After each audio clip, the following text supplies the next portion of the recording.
ఈరోజు మనం నేర్చుకున్న సబ్జెక్ట్ మీకు అర్థమైందా? ఒకటి అయిపోయింది, ఒక సబ్జెక్ట్ అయిపోయింది. సబ్జెక్ట్లో ఏం నేర్చుకున్నారంటే దేవుడు ప్రత్యక్షత మనం చూసినప్పుడు సమస్తాన్ని విడిచిపెట్టి దేవుడు వద్దకు ఏం చేయాలి? మనం పరిగెత్తాలి. ఓకేనా? దేవుడు మనం ఎప్పుడైతే పరిగెత్తామో అప్పుడు దేవుడు మనతో మాట్లాడతాడు. అవునా? మాట్లాడినప్పుడు మనకున్న సమస్తం దేవుడు విడిచిపెట్టమని మనతో స్పష్టంగా చెప్తున్నాం.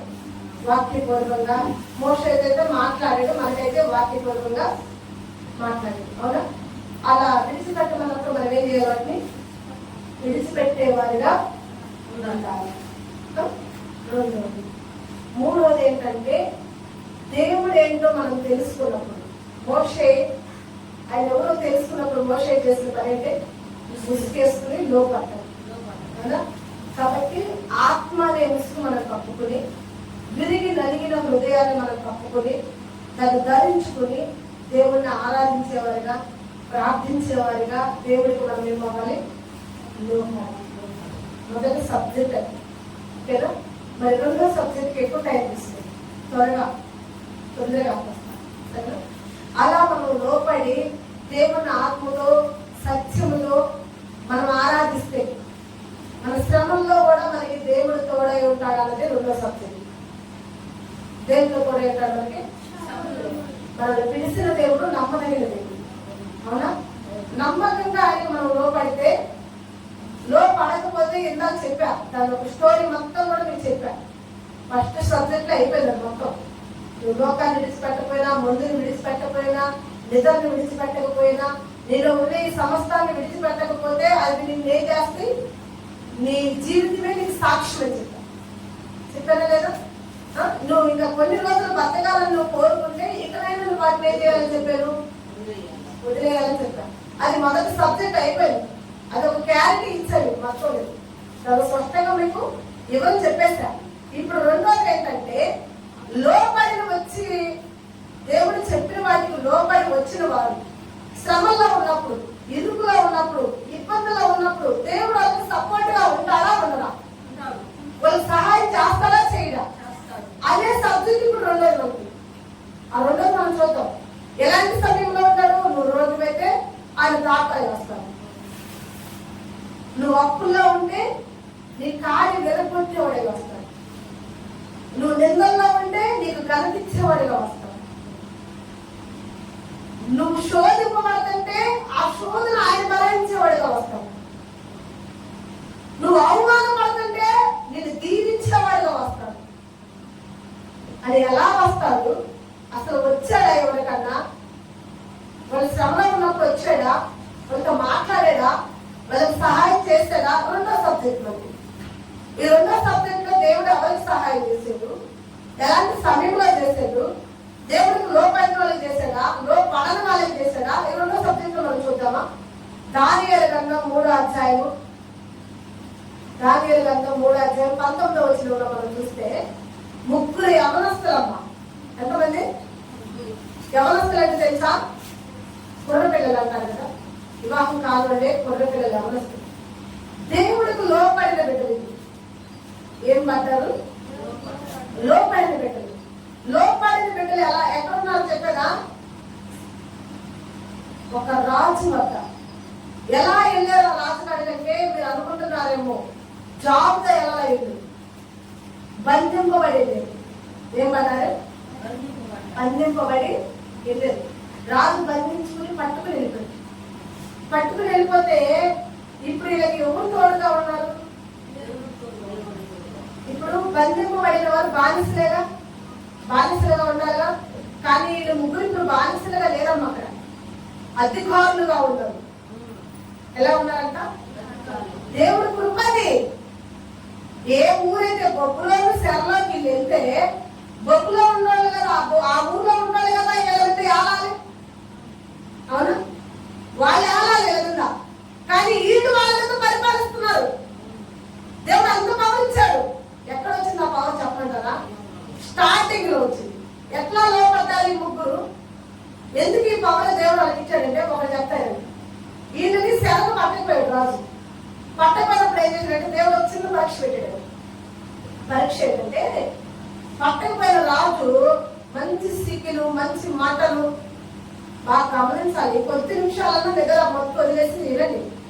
చికెను, మటను, బిర్యానీలు, రాజు తినే పంచవన్న పరమాత్మలు అన్ని కూడా పైలో దేవతకి ముఖ్యతను, ఆ దేవత పోసేదను, ఆ మటను, చికెను, బర్రెలు, గొర్రెలు అన్నింటినీ దాని కోరను ఈ బంధింపబడిన యవనస్తులందరికీ వండి పెట్టు.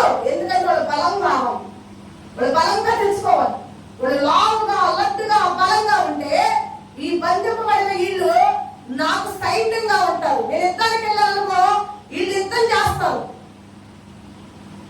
నాకు సైన్యం కొనుక్కొచ్చుకొని వీళ్ళే నాకు సైన్యం అని చెప్పి ఆ తిండి పెట్టి వాళ్ళని పెంచుకున్నాడు. అయితే నలుగురు బంధింపబడ్డారు యూదులు.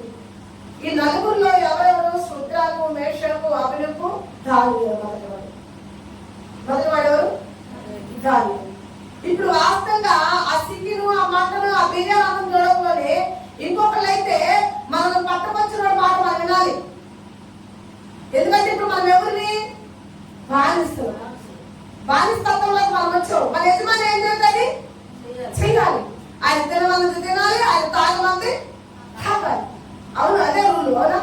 కానీ వీళ్ళు నలుగురు ఆ పని చేయాలి. ఈ నలుగురు ఆ మాసానికి లోపల, ఆ బిర్యానీ లోపల, వాళ్ళు పెట్టిన జీడిపప్పు బిర్యానీకి, వాళ్ళు పెట్టిన లగ్జర్ లైఫ్ కి లోపల ఏమన్నారు తెలుసా? అయిలారా నేను ఈ అన్నం తినను అడుగుతున్నాడు పనుడు. నీకేనా పిచ్చా? ఎంత మంచి భోజనం ఎవరికి దొరికిందిరా? నువ్వు బంధింపబడ్డాడు కదా, పట్టకొస్తే వచ్చినాడు నువ్వు, సెల్లా వచ్చినాడు నువ్వు, మేమేం పెడతా తినాలి. ఒక పిల్లాడు జీతానికి ఉంటాడు, జీతం పెట్టానుకో ఆ జీతానికి పెట్టుకున్నది ఏం పెడతా తినాడు. అవునా కదా? నేను అద్దెను, నేను ఎత్తున్నా అంటే ఊరుకుంటాడా? యజమాని ఊరుకుంటాడా? పనులు ఊరుకుంటాడా? ఊరుకోడు. యజమాని ఏం పెడితే అది నువ్వు ఏం చేయాలా? తినాలి. కానీ ఇక్కడ వీళ్ళు అంటున్నారు అనేది అంటున్నాడు, నీకన్నా పిచ్చా?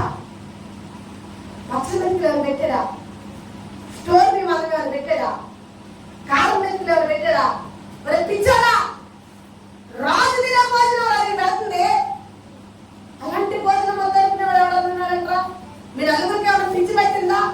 ఇంత మంచి భోజనం వద్దా అన్నారంటే వాళ్ళు అంటున్నారు, ఇది ఎంత మంచి భోజనం అయినా సరే బయటకు సాగిలి పడిన భోజనం. అది ఎవరికి సాగిలి పడిన భోజనం? అది విగ్రహాలు పెట్టిన భోజనం, అదే గుళ్ళకు పెట్టిన భోజనం. అది మేము తినమా? మాకు వద్దు. ఎంత మంచి భోజనం అయినా సరే మాకు వద్దనే ఉంటుంది. శేఖ దాన్ని మేము మాకు కావాలంటే వంటని గింజలు తెచ్చి మేము తింటాము.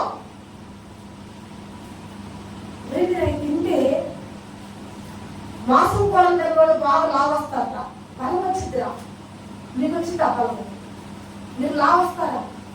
లావు రాలే పక్కకైపోతారా? యజమాని నన్ను తిడతాడు, నన్ను కొడతాడు, మీ మాట మీకు భోజనం పెట్టకపోతే. అయితే ఒక పని చేద్దామా? మేము సేవించుచున్న దేవుడు, మేము ప్రార్థిస్తున్న దేవుడు, మేము చర్చికి వెళ్ళే దేవుడు గొప్పడు. ఎంత గొప్పడు అంటే నీకు ఒక చిన్న చూసి చూపిస్తా. ఒక 10 రోజులు టైం పెట్టుకోండి. 10 రోజులు ఏంటా టైం అంటే, నువ్వు ఇస్తున్న మాసం కూరలు తినేవాళ్ళందరూ ఏంటి కదా, ఒట్టి గింజలు తినేవాళ్ళు మేము కదా. ఈ మాసం కూరలు తినేవాళ్ళు ఎక్కువ గొడవడతారు, వాళ్ళకి ఎక్కువ బలం వచ్చిందో, మాకు ఎక్కువ బలం వచ్చిందో, మా దేవుడు పవర్ ఎదుర్కొంటామా? 2 రోజులుగా 10 రోజులకు చాలు. ఈ 10 రోజులకి నీ మాసం తినేవాళ్ళు ఎలా ఉంటారో మేము ఎలా ఉంటామో చూడు. వాళ్ళకన్నా మేము బాగుంటే మేము చెప్పిన భోజనమే మాకు, వాళ్ళకన్నా మేము బాగలేకపోతే నువ్వు పెట్టిన భోజనం మేము తింటాం. స్టార్టింగ్ లోనే వీళ్ళంత నిజాయితీగా ఉన్నారు చూడు.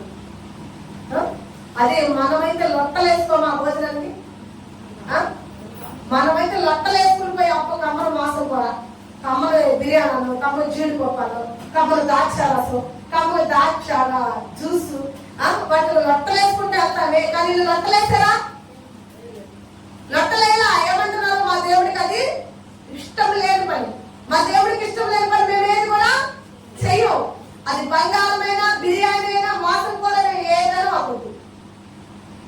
స్టార్టింగ్ లో చిన్న పరీక్ష దేవుడు ఇలా పెడితే ఆ పరీక్షలో నిలబడ్డారు. దేవుడికి భయపడ్డారు. ఎలా నిలబడ్డారు చూసారు కదా? భోజనం మా వద్దనే ఉంది. సరే ఈయన మాట ఎంతవరకు నిజము? ఈ దేవుడు నిజంగా గొప్పడా గొప్పడు కాదా?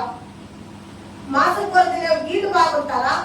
గింజలు తినే శాఖ ధాన్యాలు తినే వీళ్ళు బాగుంటారా? చూద్దామే దేవుడు పవర్ ఏంటని చెప్పి శాఖ ధాన్యాలు గింజలు తీసుకొచ్చి అనిపించుంటారు. వాళ్ళకి మాసం కూర కావాలండి. 10 రోజుల తర్వాత ఈ నలుగురిని తెచ్చిపోయి కాట వేసాడు. ఈ 10 రోజుల తర్వాత ఈ మాసం కూరలు తినడందరూ తెచ్చిపోయి కాట వేస్తే వాళ్ళ మీద ఈ నలుగురే అరెస్ట్ అవ్వకూడదంట. దేవుడికి వాళ్ళ మకాలు చూస్తేమో ఒక వారం 10 రోజులు పువ్వు తిన వాళ్ళ మకాలు ఉన్నట్టు అంట. వీళ్ళ మకాలు చూస్తేమో పుచ్చకాయలు ఉన్నట్టు. దేవుడికి మహిమ కలిగిన కాక. ఇప్పుడు చెప్పండి, దేవుడు పెట్టిన పరీక్షలో వాళ్ళ నలుగురు నిలబడ్డారా లేదా? అలా ఎప్పుడైతే వాళ్ళు నిలబడ్డారో దేవుడు ఎమ్మటిని వాళ్ళు ఏం చేసి తెలుసా?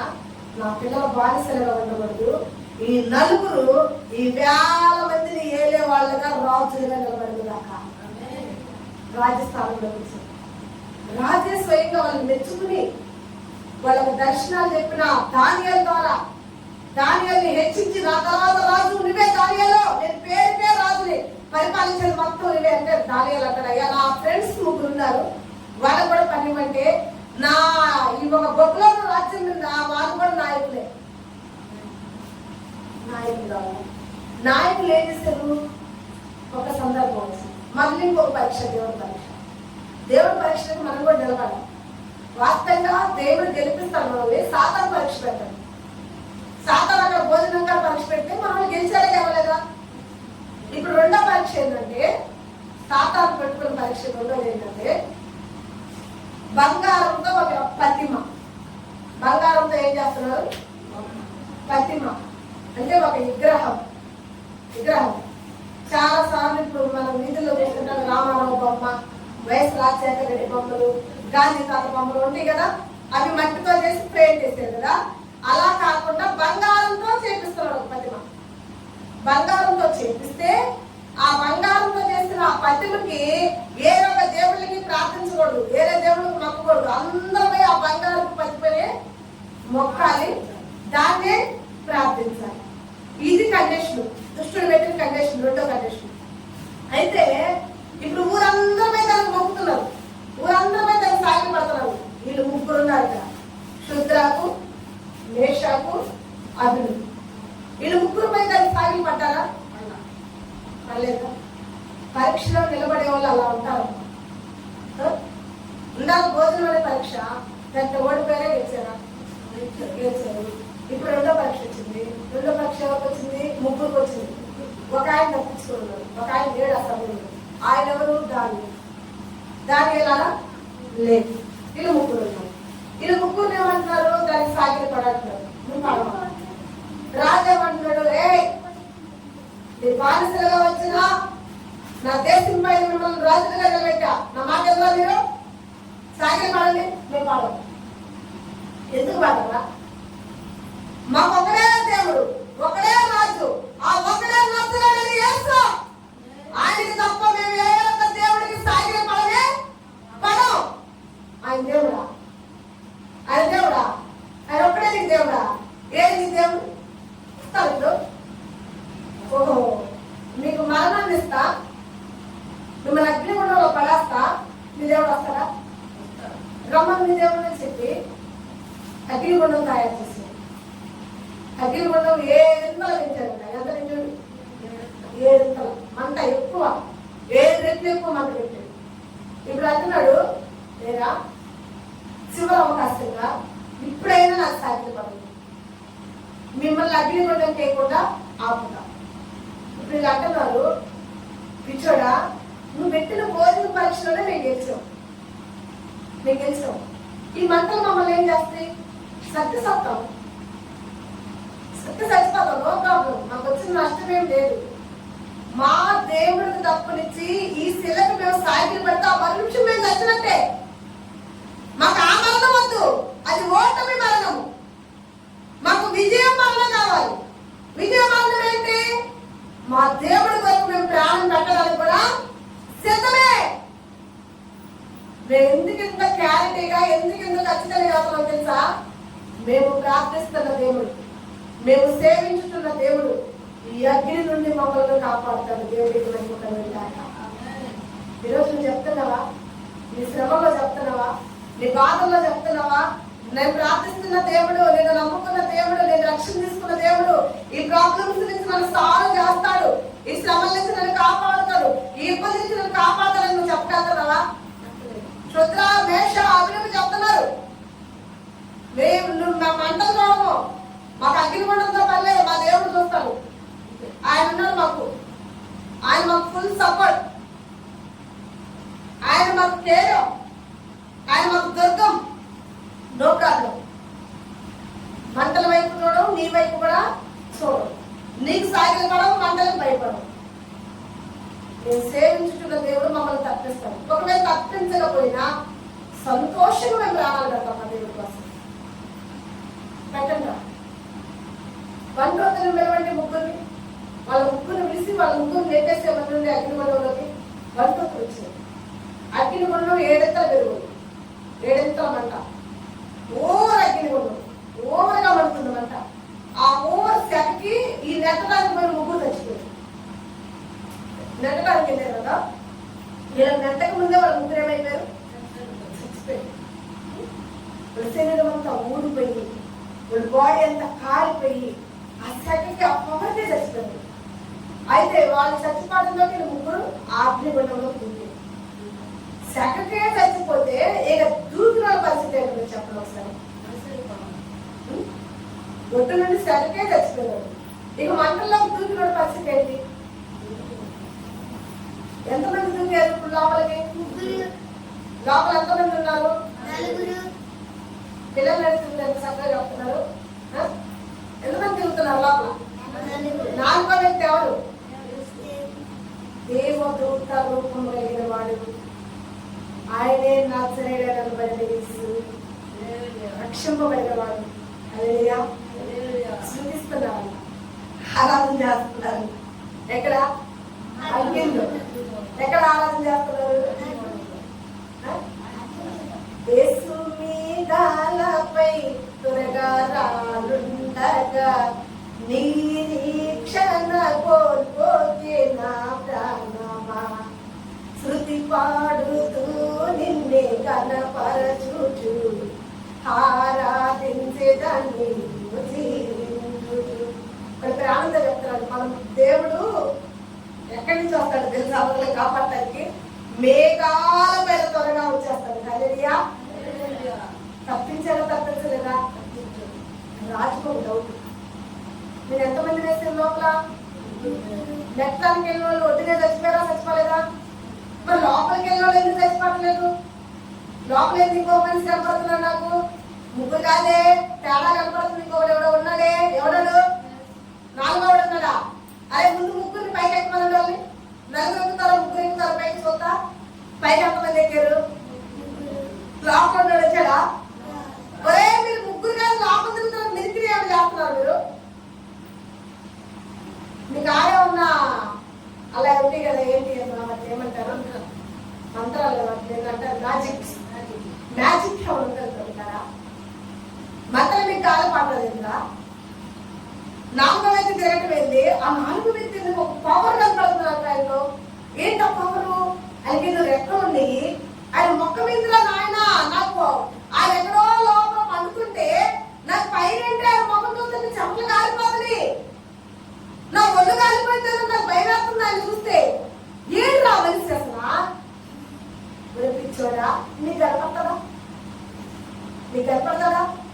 మాతో పాటే ఉన్నాడు, మాతోనే తిరిగాడు, కానీ మాకే తెలియదే.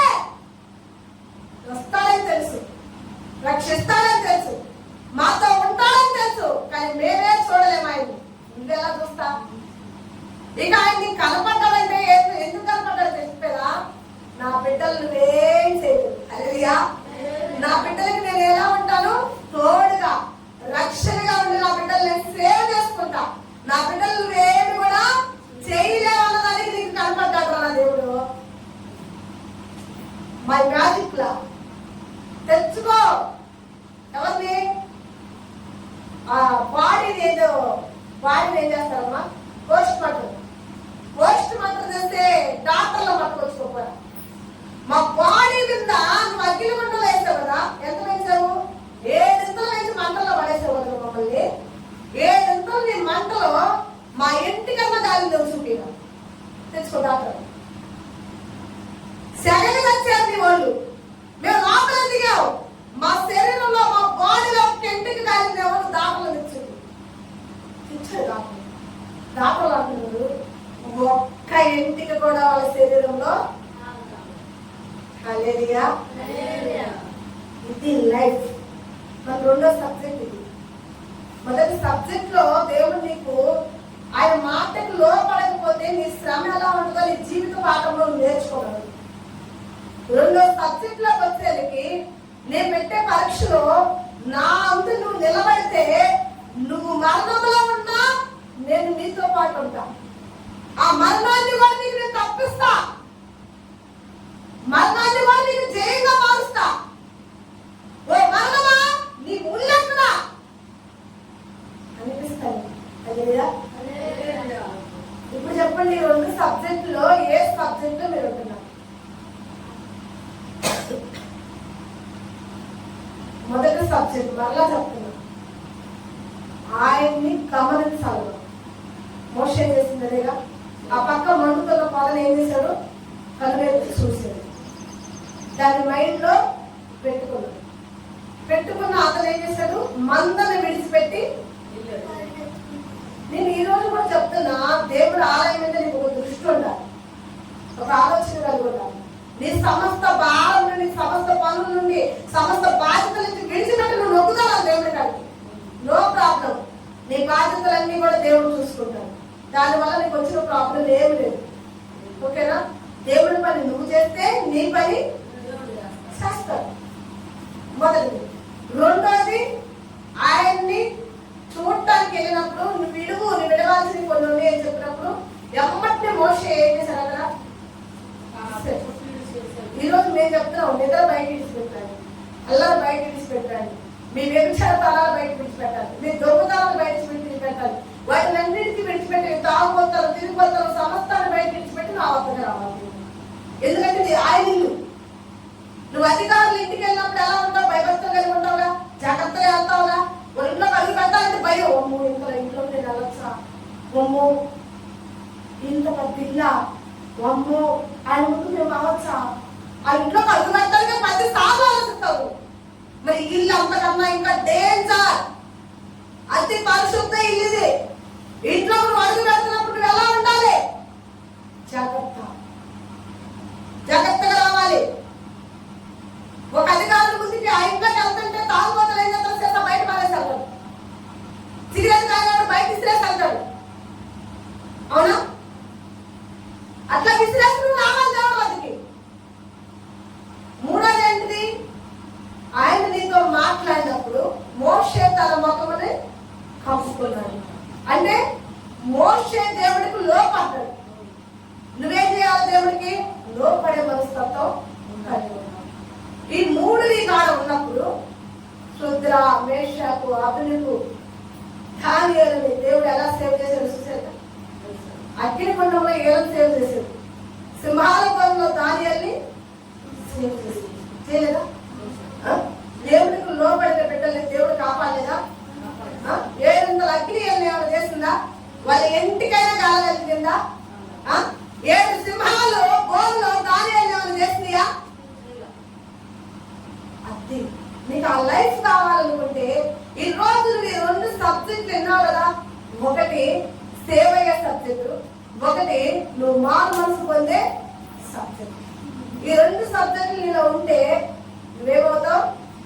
రక్షింపబడతావు. హల్లెలూయా. ప్రార్థన చేసుకున్నాం. ప్రేమ కలిగిన మా దేవ, మా శత్రువుకు పాత్రుడైన తండ్రి, సూత్రాలు కూడా ఇదిగో నీకు వందనమయ్యా. ఈ చివర అయ్యా సబ్జెక్ట్ లో మాతో చక్కగా మాట్లాడే ప్రభా, నీ దాసులు శుద్రకు, మేషకు, అబెదుకును సేవ్ చేసే ఎవరు, అలాగే దాసుడు దానియేలును కూడా మీరు ఏ రీతిగా నా తండ్రి ఆయన రక్షించారు. అయ్యా నీకు లోపడితే మేము లోకాన్ని విడిచిపెట్టినప్పుడు, అయ్యా నీకు లోపడే మనస్తత్వం ఉన్నప్పుడు, అలాగే సమస్తాన్ని అయ్యా విడిచిపెట్టి పెట్టి నీ వద్దకు పరిగెత్తినప్పుడు అయ్యా నువ్వు ఏ రీతిగా మమ్మల్ని కాపాడుతావు, ఏ రీతిగా మమ్మల్ని పోషిస్తావు, ఏ రీతిగా మమ్మల్ని బలపరుస్తావు అయ్యా. నీతో సహవాసంలో మేము సంపూర్ణమైన సంతోషాలు పొందుకుంటాం ప్రేమ, నేష్టమైన ఆరోగ్యాలు పొందుకోగలుగుతాం ప్రేమ. మా ఓటమి మాకు విజయంగా మార్చబడింది ప్రేమ, మా కన్నీరు మాకు నాక్షిగా మార్చబడింది ప్రేమ అయ్యా. మా వేదన మాకు ఉల్లాస వస్త్రంగా మార్చబడింది ప్రేమ అయ్యా. ఎన్నిసార్లు మేము ఈ లోకంలో పడిపోయాము, ఎన్ని మార్లు నీ చెయ్యి విడిచిపెట్టాము అయ్యా. మమ్మల్ని చక్క చేసి నిలబెట్టిన దేవుడు అయ్యా. నిన్ను చూడగలిగిన నేత్రాలు దయచేయండి ప్రేమ, నీతో సహవాసం చేయగలిగిన మనస్తత్వాన్ని దయచేయండి ప్రేమ. దేవా మా మధ్యలో ఉన్నావు ప్రేమ అయ్యా. మేము భయభక్తులు కలిగి జీవించుటకు కృప చూపించయ్యా అయ్యా. మా బతుకు దినములన్నీ కూడా నీతో సహవాసం కలిగి నీలో సంతోషముతోను సమాధానంతో మా జీవితాలు కట్టమని మా ప్రభువును మా రక్షకుడును మా ప్రియకుమారుడైన నజరేయుడైన యేసుక్రీస్తు నామములో ప్రార్థించి అడిగి వేడుకుంటున్నాం తండ్రి, ఆమేన్. మన పరమ తండ్రి అయిన తండ్రి ప్రేమ, ఆయన కుమారుడు కృప, పరిశుద్ధాత్మ సహవాసములు ఇప్పుడు ఎల్లప్పుడు వేళ పరిశుద్ధులకి, వేళ విశ్వాసులకి, ఆయా స్థాపిక సంఘములకు, అయా నెక్స్ట్ జరగబోతున్న పరిచర్యలు కూడా మీరు మాకు తోడుగా